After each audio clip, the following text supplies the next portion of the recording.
You're tuned in to Oilers Nation every day with Tyler Yaremchuk, live every weekday on the Nation Network YouTube.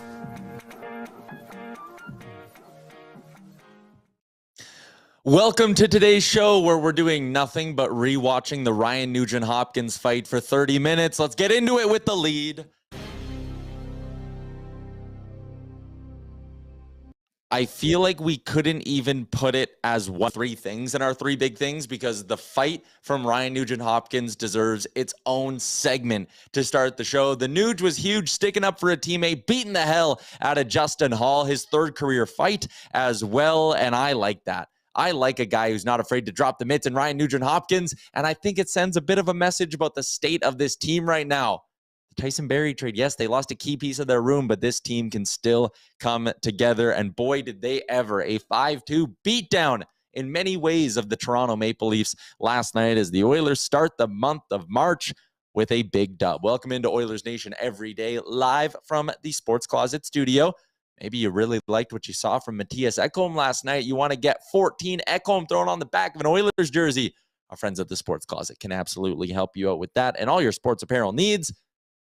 The Oilers get a big win. We're live on the Nation Network. It's trade deadline eve. The Nation Network YouTube chat is alive and well. You all have trade questions. You have, well, a bunch of different ideas for what the Oilers could do ahead of the trade deadline. Original Puzar says fourth career fight for Nuge. I don't know which one I'm missing because I have Hamhuis, Monahan, and the one last night, Justin Hall. Maybe this is a good chance to bring in my pal Liam, who has a Dustin Penner jersey hung up behind him as he always does. Liam, am I missing a tilt? Does hockeyfights.com have a fourth Nuge fight that I'm missing? I don't remember another one. I remember the Dan Hamhuis one in Vancouver and then obviously the Monahan one, but I do not recall the fourth one. But boy, oh boy, did Nugent-Hopkins make it look like he fights every single night with the way he was giving those uppercuts to Justin Hall. It was amazing. I was out last night with my friends and the whole bar just went absolutely nuts when Nugent-Hopkins was chucking him. It was amazing to see. And it was super, super low-key the way he just skated over to him, too. It's very nonchalant. Yeah. People are saying he did. He fought Vinny Hinostroza back on February 11th, 2017. He also has one fight on Hockey Fights from his WHL days back in 2011. So the wee lad Nugent-Hopkins had one. So yeah, you're right. 4 fights. My bad. He fought Vinny Hinostroza of the Chicago Blackhawks. My favorite is still the Monahan tilt, but regardless, I like it. Nuge is on a different level this year. He's scoring goals, and he's not afraid to drop the mitts. Let's recap last night's game. A big win against the Toronto Maple Leafs with our 3 big things brought to you by AMA Travel. They help make our nation vacations possible, and they can do wonders for your summer travel plans as well, whether you're staying in Alberta and seeing what this beautiful province has to offer, or if you're going abroad, AMA Travel can hook you up and get you a good deal if you're an AMA member. Let's start with the number one big thing, Liam. It's got to be Mattias Ekholm. He picks up an apple. He almost scores on his first shift last night as well. I thought Mattias Ekholm was exactly kind of as advertised. That is what we expected him to be. I thought he was great when he was defending the zone entries for the Leafs. Our friend NHL Sid had a really cool clip about that on Twitter about how well him and Bouchard were able to do that as a pairing. He played the 4th most minutes on the Oilers at 5-on-5, just north of 17 minutes. The score was 2-0 Oilers at 5-on-5 when he was on the ice. I just really liked everything he brought to the table, and like the toughness, the defending, that was all there. But I even liked that one play. Granted, it didn't result in a goal, but he had that beautiful pass end-to-end all the way up to Leon Draisaitl. That showed his puck-moving ability, and I think that's something that was kind of being slept on a little bit. What did you make of Ekholm's debut? Yeah, I think everything you just said was completely right. He really was just kind of a good presence back there and had a good influence on the ice. It seemed like we haven't seen that kind of stuff from Bouchard, like the clip we saw from NHL Sid. So it was good to see he's already kind of put a positive impact on this team. That pass he made off to, I think it was to Draisaitl off the boards, was just, that was awesome. That was awesome to see, just to see him have that ability in there. And yeah, I really liked his post-game interview too, where he was just like, this team's very good. And he also mentioned that he knew Leon Draisaitl was the mayor of Smashville. Not quite in those terms, but he did say it was nice to not get dominated by Draisaitl and McDavid and be on their team. So I'm really excited for him to be here. obviously the Oilers had to give up a lot and a fan favorite in Tyson Berry, but I think Ekholm is going to fill the void very nicely and help the Oilers a lot in the playoffs. Kobe Ellis says someone put out a missing persons report on Austin Matthews from last night. McKay says defensively we played amazing other than the CC blunder, which didn't make a ton of sense if we're going to zero in on the defense here for a second. I think CC thought it was a delayed offside, and that's why he just kind of stood there. But regardless, I don't think that can be the excuse, because you play until the whistle. And if a guy's coming to check you, you can't just look around and be like, oh, I thought it was offside. Like, that can't happen if you're Cody Ceci. I think Bag Milk made the joke of his controller disconnecting. Deskra says Ekholm hockey IQ actually insane. I would agree with that 100%. TC, if Hyman would have scored on that Ekholm to dry play, would have been absolute gold. McKay says he looked way better than Jake McCabe as well. Tyson says he was unreal considering it was his first game and he just got off the plane like 4 hours before puck drop. Yeah, I think Mattias Ekholm was awesome. And you watch him last night and even understanding maybe that's not him at his best, and you really get an idea of why Ken Holland gave up the assets he did to bring him in. Mattias Ekholm's debut, our number one big thing from last night's win. Number two, you cannot stop Connor McDavid. He will not stop. 5 straight games with multiple goals. That's beyond video game level stuff. This is, I'm out of words, Liam. Like, all he does right now is score. He's going to win the Rocket Richard. He's going to win the Hart Trophy and the Art Ross and the Ted Lindsay. He just simply can't be stopped right now.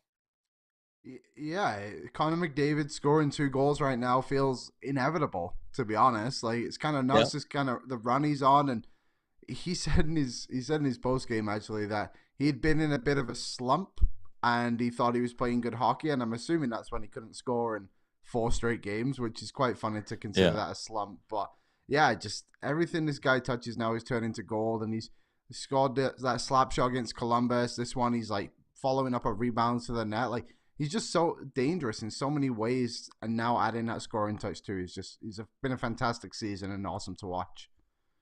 Yeah, and actually, I really like the fact that you brought up the Columbus goal, because, again, you're right, that was a slap shot. He scored off the rush. He's banging in rebounds. Like, he's just doing it in so many different ways that makes him impossible to defend. And this goal here, love the play from Klim Kostin to just knock it over to him, cut outside. And, like, even that shows just how dangerous his release is, right? The fact that you can beat a guy basically 5-hole far side while you're coming in full speed, he's so deceptive when he comes in on these rushes, and you don't know where he's going to put the puck. So, I mean, last night was just another jaw-dropping night from Connor McDavid. He's now up to 52 goals in 62 games on the season. This guy could very well mess around and score 70 this year. Like, 18 goals in the final 20 games is in no way out of the question, because he has 10 in his last 5. Exactly. That last sentence you said, like, it seems nuts to say someone could score 18 goals in 20 games or whatever you said. So, yeah. But he scored 10 in his last 5. Like, this guy is absolutely on fire right now, and he's doing it against really good teams too. Like, Toronto's been very good defensively this season. The Boston Bruins are probably the best in the league. Like, and he just scored 4 goals against the 2 of them. So he's just special, and I'm so happy we get to watch him every night. Connor McDavid usually gets better as the season goes on. Someone said it's McMarch right now. Someone else said McMarch madness or something like that. Hell yeah, I'm all over it. The fact he's got 118 points in 62 games and is just entering the part of the season where he statistically becomes his best is unbelievable. I got him at -110 to go over 121.5 points this year. He's going to hit that by next week, and he'll have 18 games to spare. It's ridiculous. He's got 8 game winners on the year. He's got 3 shorthanded goals on the season as well. 18 on the power play, 52 overall. Unbelievable season. Connor McDavid is our second big thing from last night. And for number 3, we talked about the Nuge fight. And I think we have a clip of it at some point that will flash up, and we'll see how Nuge handled business. But I want to also talk about the first part of this clip, and it's the unfortunate part of this clip. It's Tyler Yamamoto getting ran behind the net. Not a dirty hit, but I heard someone kind of describe it as a cheap hit, and I think it was too. It was a defenseman kind of taking advantage of a guy in a bit of a vulnerable spot late in the game. It was a blindside shot. I didn't love it from Justin Hall, even though, I mean, I guess you could say he didn't break any rules, but then I love that Ryan Nugent-Hopkins steps up and defends his teammate. This is great stuff. And the Yamamoto injury is unfortunate. I love that these guys are sticking up for each other. Liam, I'm hearing, and Jason Gregor has written about this at the site, that it's actually like really not good news for Kailer Yamamoto with all of this. Gregor in his piece today, sorry for that. He talks about how this might be a bit of a longer term issue. Gregor says Yamamoto has missed a month on 2 separate occasions already this season. The first was for a concussion when he was placed on LTIR in January. It was because of neck issues. His body was misaligned. Gregor says he had a similar issue that Sidney Crosby had over a decade ago. And for a long time, they thought it was concussion related for Crosby. Turned out to be neck and vestibular. So, and Gregor says it impacted his balance as well. Okay, that right there, the fact that we're talking about that level of stuff here with Kailer Yamamoto, I feel bad for the guy. I really do. It sucks. And he's a smaller player, and you worry about him just because of his size, and he's a pit bull, right? He loves getting into those dangerous areas, but then you can't avoid getting hit in the head when you're 5, 6, 7 inches smaller than some of these big defensemen.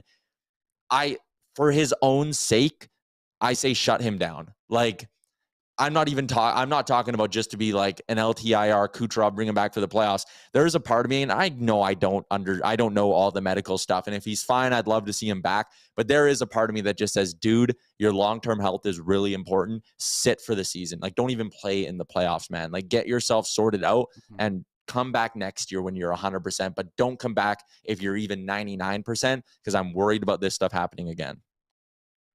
Yeah, and I completely agree. Just on the human side of it all, Tyler, like this is a young man. He's only 24 years old, and this is the 3rd time this season he's had this similar injury. And how many more times is it going to just keep occurring, right, until you fully figure it out? So I think it would be wise for Yamamoto just to take a step back, and even if it was for the rest of the regular season and maybe a few games in the playoffs too, until he fully feels it. But the Oilers just got to look at this from a different side of things and not just like, well, we need him because he's a good player for us, in the sense of they need to look at it as, is this guy going to be able to play again if he gets another injury like this? Like, they need to be really careful what they're doing here. And yeah, I just hope he's going to be okay. Yeah. You certainly feel for young Kailer Yamamoto. We're going to talk about some trade talk in a little bit. I do want to flash this one up.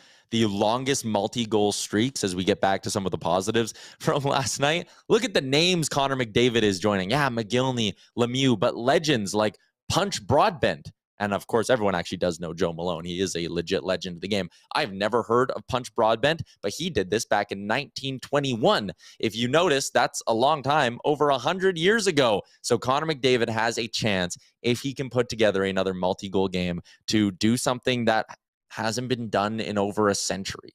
Like, that's unbelievable. The run this guy's on, the fact we get to watch him in an Oilers jersey, like Bag Milk and I, we do this a lot. And I know some of you might be rolling your eyes, but like, appreciate the stuff this dude is putting together right now, because this run is incredible. And it's a run that, maybe we might see it again from Connor McDavid. I've always said from the start of his career and kind of his first, second seasons, I said there's going to be 1 year where Connor McDavid goes nuclear and does stuff that we cannot even comprehend. That this very well might be the year. When you look at his goal scoring coming through, the production we're seeing from him in every facet, we might be witnessing peak McDavid right now. Like, this season might go down as his best when we look back at a hopefully 20-year career as an Oiler. I mean, 100%, but it's so funny to say that, isn't it? Because just how the sky's the limit for this guy, and it's even further than that, because every single year it seems like, oh, well, he's doing this crazy stuff, and then the next year comes around, he does something even crazier. So yeah, it's absolutely insane now watching him, and the fact he's in, like, can he get 70 conversation is nuts. I don't know if that's been talked about for a long time with any player. Like, maybe Matthews a little bit last season, but before that, like, Stamkos got to 60, and now the fact of talking about someone get to 70 who's not even known to be like a sniper in the league, it's insane. But yeah, we gotta we got to appreciate it. Get up out your seats and cheer every time McDavid scores, because he'll probably get you out of it even if you don't want to anyway. Yeah. Players who have scored 70 goals in a season, it's been done 14 times since 1970, but it has not been done since 92, 93, I believe, when both Solani and McGillney did it for the Jets and Sabres. And Solani was a rookie that year as well. So McDavid, again, has a chance, if he can stay hot, to do something that hasn't been done in 30 years, if my math is correct. Don't ask me to do math live on the air. It's a lot of fun. Original Puzar. We keep talking about peak McDavid, but then he outperforms the following season. I mean, why wouldn't we think he won't be even better next season? I think that's a really fair point as well. Like, he very well could be better next season. It's crazy. Like, you just don't know. You don't know what the ceiling is for this guy. But I'm just saying, being in the moment, it's just hard to comprehend him doing this stuff right now. Guitar Maniac said that too. We say that every year about McDavid. And yeah, I mean, I get it. But it's just, right now, it's hard to fathom. Let's say he ends the season with 95 assists and 70 goals. It's hard to fathom a season being better than that, right? Like, maybe he gets to the 100 assist mark one year, and that could potentially happen, I guess, which would be crazy. But if he ends with like 90 plus assists and 70 plus goals, I'm not sure how you can improve on that. You know, what, a goal a game next year? That's ridiculous. There's a very good chance that everything combined, Connor McDavid could have 200 points in the regular season and the playoffs, right? Is that right? 100%. Oh yeah, man. Like, if he finishes this season with 160, like, what did he have in the playoffs last year? It was 20. 38? Was it 38? Was it? I don't know. Maybe that's too high. It was in the 30s. No, it was 33 in 16 games. So yeah, you're right. Like, there is a chance that, like, not calendar year, but full season, including playoffs, McDavid could very well hit the 200-point mark. It's crazy, man. It's absolutely insane. The Oilers get a big 5-2. Yeah, the Oilers get a big 5-2 win over the Toronto Maple Leafs, a very tough opponent, a team that really loaded up ahead of the deadline. The crappy part is, unfortunately, they didn't get a lot of help on the out-of-town scoreboard as Vegas beat the Carolina Hurricanes by a score of 3-2. So the way the standings look right now, the Oilers are 4 points back of the Golden Knights. Vegas has a game in hand. They're 2 points back of LA, same number of games played. The Seattle Kraken are now 2 points back of the Oilers. They do have 2 games in hand, but the Kraken, they're coming off a win in their most recent game, but they only have 4 wins in their last 10. They're starting to slide a little bit. I think the realistic goal for this Oilers team is to get home ice in round 1 of the playoffs. I think you're eyeing up that number 2 spot and passing the LA Kings, but it is still pretty crazy to look at this, Liam, and top spot in not just the division, the conference is not like that far out of reach for this team when you consider how tight everything is. Yeah, I mean, they've put themselves in a good spot, and that run there up until the All-Star break really helped them out. And now it's tough schedule right now, but the Oilers have shown the last couple of games they can get up for those big opponents. And yeah, it is crazy just how tight the Western Conference is. And maybe this is the time too for Ken Holland these last couple of days before the deadline to go out and get a couple more pieces and help elevate this roster just a little bit more. We did almost 20 minutes on actual hockey. Let's start talking trade rumors again. That's what everybody wants. Everybody's itching in the chat. We talked about Kailer Yamamoto, and we'll see.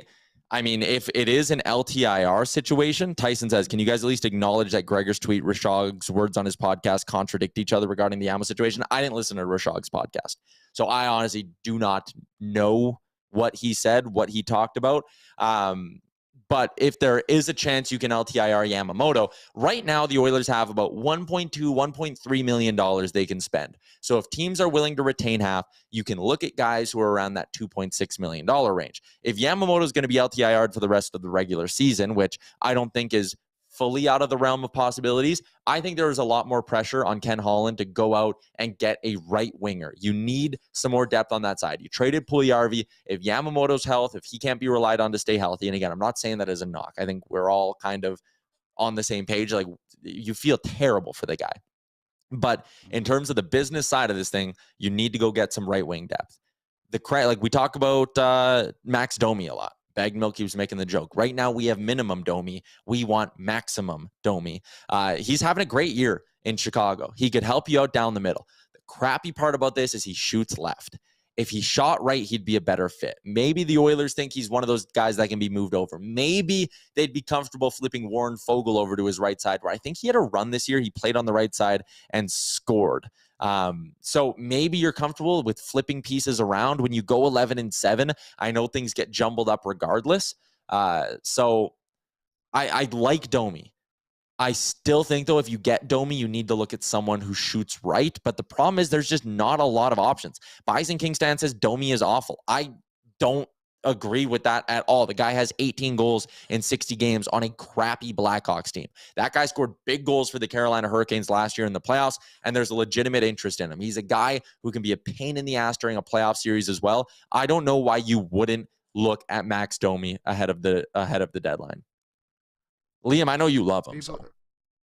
Yeah, I mean, I just like what he brings to the game outside of scoring goals, and he's not too far away from being a point-per-game player this season. And I know he probably gets a little extra opportunity on the Chicago Blackhawks because they're not very good and don't have a lot of skill players. But saying that, he's a player with confidence right now, and he could slide into this Oilers team and bring that confidence again. He's got that bit of toughness about him. Obviously, his dad had that toughness his entire career. So I really like what Max Domi could bring to this team. I know he's a left shot, and that isn't ideal, but maybe you can move Hyman over to the other side, and then Domi can play on the left wing in your top six, perhaps. He's also played center this season, too, for Chicago and on the left wing. So I like what he can bring to the team. I mean, there was reports today that he would only cost a second-round pick, and it would be for a few years from now. So maybe like a 2025, 2026 pick. I feel like it's a really good value for a guy you could possibly even get at 50% retained at 1.5. And then if Yamamoto does go on LTIR, there's still room to go out and get more players, potentially even a Taylor Radish from Chicago too. Taylor Radish you could do without Yamo going on LTIR, because you have to remember, like on Cap Friendly, who we're partnering up with ahead of the trade deadline tomorrow, they have $450K like in listed cap space, but that's with a 21-man roster. So if you were to bring in a guy like Max Domi, he would be taking Devin Shore. Sorry, Liam. He'd be taking his roster spot, and Devin Shore makes $850,000 against the cap. So you would have $1.3 million at that point. Not quite enough to squeeze in a guy like Max Domi. Maybe the Oilers are comfortable running with an 18-man roster on most days going forward. But again, Yamo on LTIR could really change the look of that whole thing. Bison King stands in here saying that he's terrible.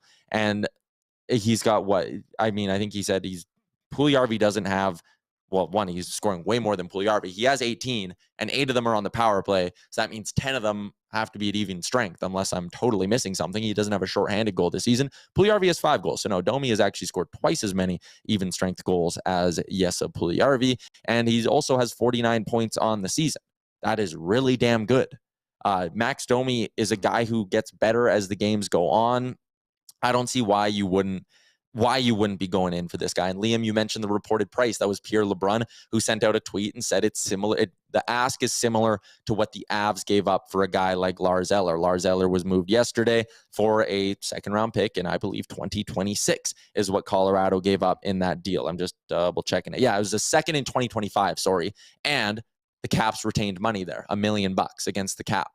So right there, that's your framework for a Domi deal. Maybe like the tough part with getting a third team involved is that his cash is actually a little significant. I think the team taking it on, it'd be a couple $100,000.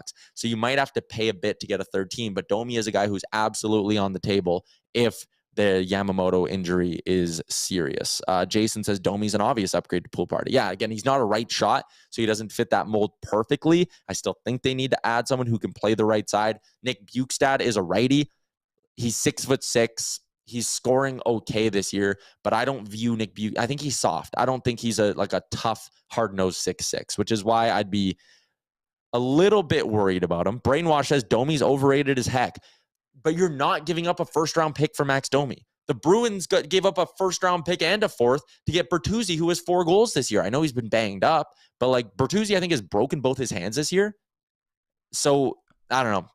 I wouldn't have wanted the Oilers to pay this price for Bertuzzi because you're paying a premium rental cost for a guy who I just don't view as a premium rental. And I know the Wings kept $2 million in this, so you would have had to pay a bit more for that. But you're not giving up a first-round pick for Max Domi. You're giving up a second-round pick that's a few years down the line. Guitar Maniac says #AllIn2023. Hell yeah, you're all in for 2023. The West is wide open. I think there's Edmonton and there's Colorado, and everyone else in the West doesn't really move the needle for me. Kale says, go get Radish and Domi. Hell yeah, go get them both. Why not? Radish is dirt cheap, and he's under contract for next year. And again, if you're worried about the health of Yamamoto, and hey, guess what? Taylor Radish is a right winger. So why not? I would give up 2 second-round picks for those two, just because you'd have Radish for next season as well. Is there any defenseman on Chicago that could possibly be targets for the Oilers? I know Jake McCabe was there, but is there anybody else? I'm trying to think off the top of my head. Not really. Like, there is a concern. Frank talked about this today on the DFO rundown, that like the Hawks are kind of sitting there going, we do need players. Like, we need guys who can play in the lineup this year, because they don't want to recall a bunch of guys from the American League who aren't ready and put them onto a losing team. I don't see anyone on that blue line. Seth Jones, Connor Murphy, Caleb Jones, Ian Mitchell, Jared Tenorti. I think they've had interest in Tenorti in the past, when he was with the Rangers, I believe, hearing about that. But I don't want Jared Tenorti. You can just play Marcus Niemelainen. Isaac Phillips is young. They're not going to move him. Andreas Englund, I've never heard of. So, yeah, I don't see a D-man there. If you're looking for two, I think it's Domi and Radish. Really good options. And if they want to play it back, maybe that's something the Oilers will have to figure out when it happens. Maybe there's one of those players that can kind of bounce between the NHL and AHL that isn't too much of an impact. That can go play there just to send some contracts too. Yeah. Austin says they just recalled Lucas Reichel. So maybe that's a sign that they're getting ready to subtract a forward, or maybe they're just going to be doing the whole like scratching Domi thing for trade related reasons and whatever. So they need an extra body. That might explain the Lucas Reichel call up in Chicago. Not necessarily that anything's imminent, but granted, we are now 24 hours and 33 minutes away from the trade deadline. So if it's not imminent, it's not happening, kind of thing, right? And Frank's brought up the point as well that Domi didn't get traded until 10 minutes before the deadline last year. So maybe it's one of those situations where they hold on to him and kind of see what the last second offers are. Troy says Verana or bust. I like Verana. I think he can score a ton. I know he can score a ton. His goals per 60 when he's in the lineup are unreal. The Red Wings are healthy scratching him because Derek Lalonde doesn't want to play him, not trade-related reasons. He's legit getting healthy scratched. If you can get Chicago or Detroit to keep half, he's a left shot. Like, if Verana shot right, man, I'd be all over it. Detroit's apparently going to buy him out this offseason. So if they're going to buy him out, they're going to take 2 years of dead cap space with no one on their roster. If they trade him and just retain money, then they don't have that second year of dead money, right? Because if they buy him out, I think it's a $1.9 million cap hit and like a 1.8 the year after that. If they just keep half, it's 1 year at 2.6. I'm sure they'd much rather take the 1 year at 2.6. So if Yamamoto's on LTIR, I think Verana's a really interesting target to give you some extra scoring punch. He doesn't exactly do the whole make you tougher to play against in your bottom six, which I think is a priority for Ken Holland. Yeah, I think he could be like, give me Domi and Verana. If the cost is like a second and a third round pick to get both of those guys and Verana's retained at 50%, why not? They would make you better. 100%. I do think it is important the Oilers do go and get another defenseman, though, to be honest. I'm not sure Vincent Desharnais can be in the lineup every single night, so I think another right-handed shot there is something they need to go and find. I just quite frankly don't know where they're going to get it at the moment. I feel like maybe we could just, like Ken Holland, just kind of find something like a Derek Brassard in a way where it's just like, oh, I was not expecting you to go and acquire that guy to kind of help them a little bit on the blue line, just to get more depth. You need depth in the playoffs. I like Trevor Van Riemsdyk in Washington. $950K. Yep. He's got some experience. He's 31 years old, pending UFA. The Caps have retained money on 2, so they could retain money on a third. Neither of those retentions linger into next season, so they could definitely retain on TVR and bring him below league minimum for the Oilers. And actually, you know what would be interesting, Liam? And I believe I'm reading this right from a cap perspective, but Desharnais is $750K, right? Mm-hmm. Yep. So if you were to acquire TVR at half, he's 475. That and send down Desharnais, you would free up 300K, which means you could then afford Max Domi at 50% retained, right? It gives you a little bit more wiggle room if TVR is 475 compared to, you know, whether it's Broberg or Desharnais that goes down in the process. Yeah, that's an interesting way to look at it, isn't it? Because I think even if you don't even need to send, you can send Desharnais down, but he realistically doesn't even have to leave the city. He could just be the guy that's up here, right? Like, I don't think he needs to go down to Bakersfield to prove himself. And I mean, if the Oilers start running with a 20-man roster again, you get in an emergency call-up situation, then VD's ready to go. Someone asked if Scott Lawton could be a potential target in Philly. Haven't heard a lot about his availability. He's got 3 more years at $3 million. I like him as like a bottom 6 kind of centerman. I think he'd be a really good third line center. He shoots left though, so worth noting the Oilers have a lot of left shots. I think the Flyers would want a lot for him just because, I mean, he's a guy who probably makes you better in a playoff run. Yeah, I don't know if that's a fit. Someone asked about Provorov. No, the Oilers don't have the money to go out and get Provorov, and I have no interest in Ivan Provorov being an Oiler, if I'm being honest. Someone asked about Soucy. Apparently, they want a first-round pick for Soucy. I'm not giving up a first-round pick for Soucy. You gave up one for Ekholm. I don't want to spend another first on. I don't want to spend another first on another D-man. I think you can make an impactful ad by giving up less than that right now. Just looking at the D core. Zeph said Gregor suggested buying low on a double retained Klingberg. It was interesting. Bad year, bad team. That's a lot of money. Again, you're asking a third party to take. Frank was like, maybe it's a 3rd and a 4th round pick is all it costs. As a Barrie replacement, because again, we've made the joke, he's just tall Tyson Barrie.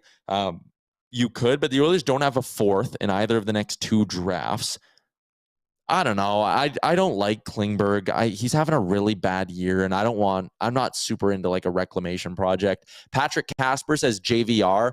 The issue with JVR, in my opinion, again, is that he shoots left. I don't love that. If JVR was a right shot, then giddy up, sign me up for him.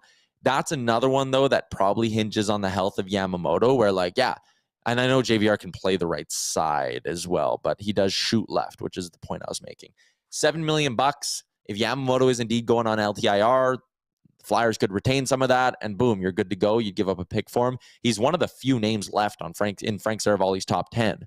It's him, Henrique, and Soucy in that group, and I think there's one other. Kevin Hayes is in the top 5 as well. So there's 4 names in his top 10 that are still available. JVR is the one in there that's interesting, but again, it hinges on Yamamoto. I like JVR, but you can't afford him unless you have Yamamoto on LTIR. So I don't know. I think the Klingberg rumors, I think that's something the Oilers will look at more in the summer rather than now. If hypothetically you can get John Klingberg on a very team-friendly deal after the season you've had, similar to kind of what Tyson Barrie was, no? Where you give him a 1-year deal, but like, hey, come prove yourself a little bit. You can run the power play or whatever. Like, you've got chances to put points up here. I think Klingberg could be an option then. A lot of people are talking about Tom Wilson, Tyler. Apparently, there's been some rumors that he's now available. Like, have you heard these? I haven't seen these ones before. Recently, I guess. I think people are just jumping to that because the Caps are selling, right? He has 1 more year on a deal that carries a cap hit of 5.16. I'm not sure if you would get the Caps to retain any money on that just because he has an extra year. And the thing you have to remember, the Capitals aren't going into a rebuild. They are going to try stay competitive. They just went out and gave up a 1st-round pick for Rasmus Sandin because they want to get pieces that can contribute next year. Part of that deal was flipping Gustafsson, a pending UFA. I think Washington's sell-off is probably limited to their pending UFAs. Connor Sherry could go out the door. Frank thinks they might try to keep Craig Smith. They just re-signed Nick Jensen. Like, if you were going into an absolute teardown, you don't give Nick Jensen a 3-year deal. I think they're looking to move their UFAs, which is why I mentioned Trevor Van Riemsdyk. I don't think they move Tom Wilson unless the package just absolutely blows them away. I don't think it's a realistic thing. And I haven't seen, maybe people can let me know, like, has an insider given us anything on Wilson, or are we just looking at the pending UFAs and all that, or the guys on Washington saying, well, they're probably going to sell off? He does have 7 goals in 14 games this year. Guitar Maniac said he was on the hunt for the real source for us. He said he saw it out there, so we'll see if he gets back to us on it. But I mean, who wouldn't want Tom Wilson, right? Like, I think one thing I've learned about the Oilers is they kind of play at their best when they play a tougher style of hockey in a way. Like, obviously their attack is overwhelming for some teams, but when they're very aggressive and kind of going at the other team and throwing hits, I feel like that's at their best. And I'm sure Ken Holland has seen that, and same with Jay Woodcroft, which is kind of why they brought in an Ekholm over maybe a Chikrin, for example. So maybe that's what they're looking at more this deadline is just add. I think he wrote in his piece yesterday just something with a little bit different of a flavor than what they don't have right now. I like Anthony Duclair's an interesting name. I like him as a player. He's listed as a left wing, right winger, but he's a left shot. So again, not a perfect fit because that. Keep your questions coming in the chat. We are live on the Nation Network YouTube. Big shout out to our friends at Sherwood Ford the Giant and their mobile service center. Tomorrow is another Sherwood Ford Giant game day edition, but it's deadline day. So again, for the people watching, we are not going to be doing this show live at noon Mountain like we have. We're doing the DFO show on the Daily Faceoff YouTube. So make sure you go subscribe to that YouTube channel so you get the alert. 10 a.m. Mountain until 2 p.m. Mountain, which is an hour after the deadline. I'm hosting. Frank's going to be there in his little insider box, so you'll get to watch him work his phones throughout the day. 4 hours, no commercials, no geo-blocking. You can just watch it on YouTube like you do this show. Mike McKenna, Nick Alberga, Jay Rosehill, Matt Larkin, Pete Blackburn from Bally Sports. They're all going to be around. It's going to be a really fun 4 hours. So tune into the DFO show. The way, if you're looking for Oilers-specific content from us tomorrow, we're going to wrap up DFO at 2 o'clock Mountain. We're going to do an Oilers Nation radio because it is Friday, and we do that. So we'll do an hour-long Oilers Nation radio. We'll release that. And then I think what we're going to do for this show is we're going to go live later in the night at some point. I'll let you know. I'll tweet out today what the final plan is. But what time is puck drop between the Jets and Oilers tomorrow? 8 o'clock, I think it is. Oh, it's a 7. Gavin, the intern, chimed in. It's at 7. Oh. So I don't know. Maybe we'll go live at like 5 tomorrow, like at the end of the day. We'll go live at some point. I just don't know when. Deadline day is going to be crazy. So I don't want to commit to anything just quite yet. Rusty says, I think I might skip class tomorrow to sit around and listen to trade deadline coverage. Hopefully some big things happen. There's not a ton left on the market. I asked Frank, I said more or less than 15 deals on deadline day, and he said more. So we'll have something to talk about. And the Oilers are going to do something. They need to get a forward at some point here. And I know we've been speculating with the Yamamoto thing. Regardless, if you're Ken Holland, you have 1.25, 1.3 million-ish to spend. You use it. Why would you not use that? You can't take it with you. It doesn't roll over into the offseason. That cap space is gone. So even if it is like a 4th round or 5th round pick for Nick Bukestad, I think you go make that deal. Someone said Jordan Greenway. He is not good. So no, I wouldn't touch Jordan Greenway. Jonathan Quick. We can talk about that. The Columbus Blue Jackets have flipped him. He's going to the Vegas Golden Knights, which I find very interesting. Vegas is dealing with the injury of Logan Thompson right now. Laurent Brossoit, I believe, is on IR as well. So that means they basically just have Aiden Hill. They're getting Jonathan Quick. He's not good. Liam, you had some numbers on that, right? Yeah, let me just pull him up here. But he has been brutal this season for the LA Kings. And from just a player's standpoint, I can understand why they wanted to get rid of that contract. Everything else, obviously, is factored in. But the last time Jonathan Quick had a save percentage over 900 in a start was December 23rd. Before that, it was November 27th. He has had a tough go this season. And I for one, am quite happy the Vegas Golden Knights went and acquired him, to be honest. I don't think he makes them any better. I think he's probably their 4th best goalie this season behind Brossoit, Hill, and Logan Thompson. I know Thompson's injured, so that is what it is. But come on. Surely there was somebody else out there that could have helped you a little bit more. Or just keep Brossoit. Go get Nedeljkovic off waivers. Yeah, there was a lot of options out there they could have had. And I'm not surprised Vegas got Quick because that's just what they do. He's got that name value, obviously. Maybe it's a bit of an FU to the Kings as well, but I think if they face each other in the playoffs, it'll be the Kings that would be the ones thanking Vegas for acquiring him, no? Yeah, you're right. It's like a revenge narrative thing. I think they want to stick it to the Kings somehow. They think Quick's going to be, and he probably will be very motivated to do well, but motivation and execution are two very different things here. Like, it's not like Jonathan Quick wasn't trying hard, and that's why his numbers have declined and he's been bad this year. He's lost a step. Mike McKenna had a good joke on one of his shows where he was like, if there was a stat for time spent on your ass per 60, Jonathan Quick would be right up there at the top because he's just been flopping around and he's not the same goalie he used to be. So, yeah. Don asks about Boone Jenner. I like Boone Jenner. I think it'll cost you a lot to get him, and I don't know if the juice is necessarily worth the squeeze there.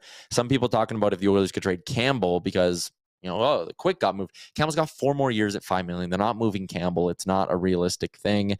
Yeah. How about the Arizona Coyotes?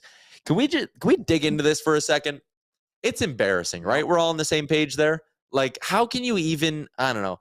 Bill Armstrong is like the kid at recess who's just cheating and laughing about it, or doing the whole I'm not breaking any rules, I'm not cheating thing. But it's embarrassing, man. 50% of their payroll is dead money that they aren't even really paying. It's either insurance or it's like a $7 million cap hit. That's $1 million of real money. There's no reason, there's no defense for what they're doing. They're gaming the system. It's embarrassing that the NHL does this. The Coyotes have $28.2 million on injured reserve right now. $28.2 million on IR. Weber, Ladd, Little, Voracek, Brown. These guys have term. It's going to be this way for the next while. They have $3.6 million in dead cap space. So this is from Cap Friendly. A sum of $31.8 million is dead cap space. That's 42% of their salary cap spendings is on dead cap space. That's brutal. That is absolutely brutal. Yeah. Anything? Yeah. I mean, eventually it's just okay, I get it for a couple of guys to keep yourself up on the cap and everything. You're rebuilding, sure, you want those rookies to come in and play and get the experience. But like you said, these aren't just deals that have 1 year left. Some of these have got a few more years, and eventually it's just when are you going to start to try and turn this around? You're currently playing in a college arena. You don't even own your own arena. I get all that. You've been the joke of the NHL for years now. I get it for this year. It's a very good draft class. You want to get the picks you can get and see if you can get Bedard or whoever they get at the top, right? But come on. At the end of the day, you've got to turn it around and try and become an NHL franchise at some point. And it's quite embarrassing from an NHL perspective too when Bettman sends out that thing the other day where he's you can't acquire players on LTIR, but Arizona can just acquire everyone that's retired for the last 5 years. Yeah, come on. Oh man, yeah. Tyler Mulick pointed it out. They have $23 million already committed in dead cap space, and I don't mean this as a slight on the Arizona market, although it's not been going well there. But it's just not being executed right. I understand people are calling it the pet project for Bettman. You should be in Phoenix. That's the 4th largest TV market or something in the United States. The Phoenix Suns do very well. It's a good sports town. They have the Waste Management open there. The Cardinals always sell well. You should be able to execute this.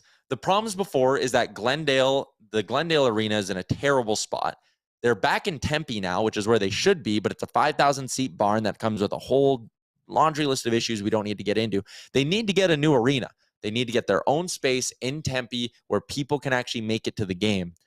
It's just going to take a long time for that to happen, and this joke of a situation isn't going to get any better, and the NHL is just fine with it. Again, I like that point you made. Yeah, Gary Bettman comes out and is hey, no bullshit around acquiring injured players, all right? And meanwhile, you have 4 guys who are never going to play again sitting on your IR, and you keep adding more and more of it. It's ridiculous. Absolutely ridiculous. Yeah. Didn't need that to take that hard of a turn. Some people asking if the Predators are potentially going to flip Tyson Barrie. I could maybe see that. Potentially. How about, if we're talking about the Yotes and being embarrassing, how about waiting 18 months to trade Jacob Chychrun and getting that from the Ottawa Senators? You wanted how many? Wasn't the original ask 3 assets that are all equivalent to a first-round pick? You get 1? The second-round pick can become a first, but only if the Senators make the Final Four this year. They're probably not making the playoffs. That's a bad return. Yeah, it was underwhelming. You don't even get a good prospect in return either. Like if there was a No. top prospect in this, like similar to how the Oilers traded Reed Schaefer, I think that's a not a bad deal. Of first, essentially 2 firsts, 2 seconds. Like that's pretty good. But to come away with that, and it's just like, you've waited so long to trade this guy. You've put him through the ringer and not even playing in the last 3 weeks, and then all it took was a first round pick and a couple of others. Like, feels underwhelming. But from Ottawa's perspective, I mean, their blue line now looks legit with, what is it, Thomas Chabot, Jake Sanderson, Zub, and now Chikrin. Yep.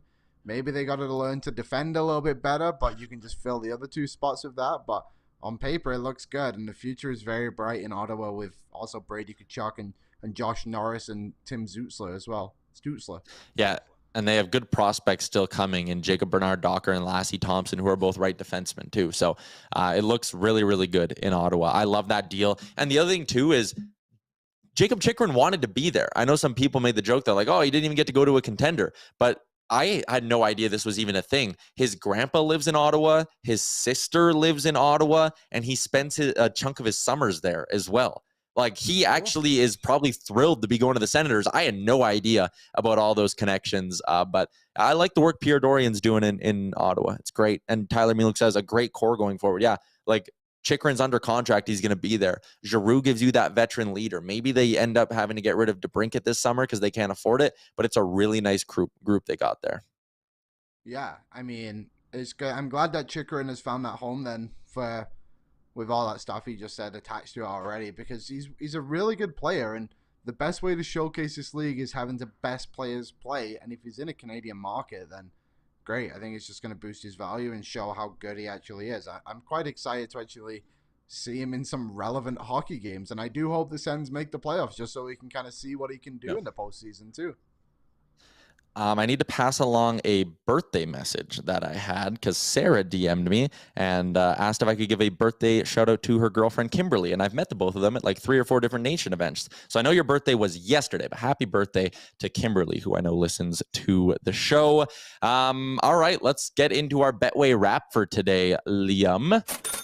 What did I pick yesterday? Oh, I did. Matthews and McDavid to get a power play point and a hit. Let's go. I did do his money line, so that was nice too. Did Jay win his too? Did we all win? Jay won because he had to do his money line and 2 points from McDavid. So it was a good day. The first time all 3 of us have won, I think. Yep. So good for us. Good for us. But today, Aaron, flash it up. I went to Patrick Kane getting a goal in his Rangers. Like, come on. You got to do it. Plus 162 on that team. Whew, that feels like a good one. Blues and Sharks are 2 of the worst teams in the NHL right now based off like just recent form, but I think the Blues are better than the Sharks, and together make even money. I know it's on the road. Like the Blues still have some good players like Robert Thomas and Jordan Kailer and the rest of the gang there. So Sharks have Erik Karlsson, and that's about it. So I'm just going to go with the Blues on the money line to win and Patrick Kane to score his first goal in the Big Apple. I am distracted because I'm going to bet on Patrick Kane to score right now. He's gonna do it. It's showtime, man. It's showtime on Broadway. He's going to do it. He didn't debut yesterday because they wanted him to debut at home tonight. Hell yeah, you know he's scoring. Oh yeah. Maybe Chikrin to find the back of the net plus 150. No, I'm going. It is a Patrick Kane night. There you go. I'm just locking this in. Chikrin is plus 150 to score. Yeah. And Patrick Kane is plus 162? Did I read that wrong? I just closed the window. Let me refire it back up. That would be a little weird, hey?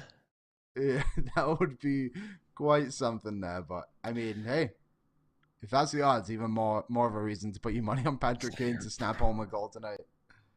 Where is he? Chikrin. Oh, no, I don't even see him. I don't know what I saw. Anyway, shout out to Betway, 19 plus. Please play responsibly. Sean says he put $30 on the Oilers to win the cup at 15-1. Tyler Yaremchuk says Kane is a lock. Yes, and it's Patty's Day in New York as Patrick Kane will make his debut. It is deadline day tomorrow. Again, we won't be doing this show. You'll want to head to Daily Face Off on YouTube. Hit that subscribe button.